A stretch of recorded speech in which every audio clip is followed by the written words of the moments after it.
Hey, it's Nick. Today we're going to talk a little bit about Google Analytics, and we're just going to start off on the home page. We'll get into other different tactics and strategies you can use with Google Analytics in later videos, but today just going to do the basics. So I've logged into a dealer account and I'm on the home page, and this is what you'll see hopefully when you log in. It defaults to all sessions. All sessions means everyone that has come to your website over a certain amount of time.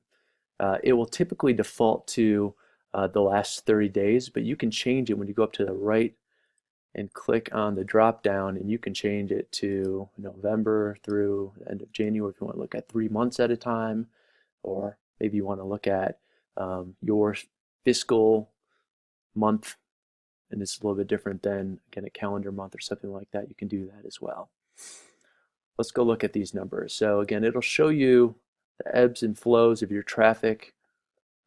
On this chart here, you might notice that you see drops on maybe a Sunday or something like that. When you're closed, you might see a spike if you drop a email, direct mail piece or something like that. It's just important to notice if there's any abnormalities, so you can make sure that they're legit and something that you cause, and it's not something funky happening with the numbers. Below that is going to just again give you a roll-up report of the basic information from your website. So how many users came over the set amount of period. Again, that's unique users according to Google. So in this case, over the last 3 months, they've had about 13,000 unique people that came to their site. Of those 13,000 unique people, they came a total of 23,000 times. So again, some people will visit your website once. Maybe it's a service customer that only comes to your site every 3 or 6 months to get your phone number, to call, to schedule an appointment or something like that. But for our active car buyer, our hope is hopefully they come 3, 4, 5, 6 times, fill out a lead, and buy from you. A guy that comes only once very rarely will submit a lead and purchase from you. So getting repeat visits are important. So that's what this is highlighting. 13,000 people have come 23,000 times. Of those 13,000 people, they've looked at 105,000 pages on average. They've looked at 4.5 pages per visit. That one visit usually on average lasts about 4 minutes and 24 seconds. Of those 13,000 visitors, 27% of them only looked at one page. That's what bounce rate means. They only went to one page. Sometimes this is a good number, sometimes this is a bad number. Again, if you are doing paid search, for example, on specific keywords or products that you have, like a used 2006 Ford F-150, you drive it directly to that page, that might be a meaningful page visit, but if they don't go to something else, that's not a bad thing. Hopefully they come back and visit your site again, and that's what retargeting is for.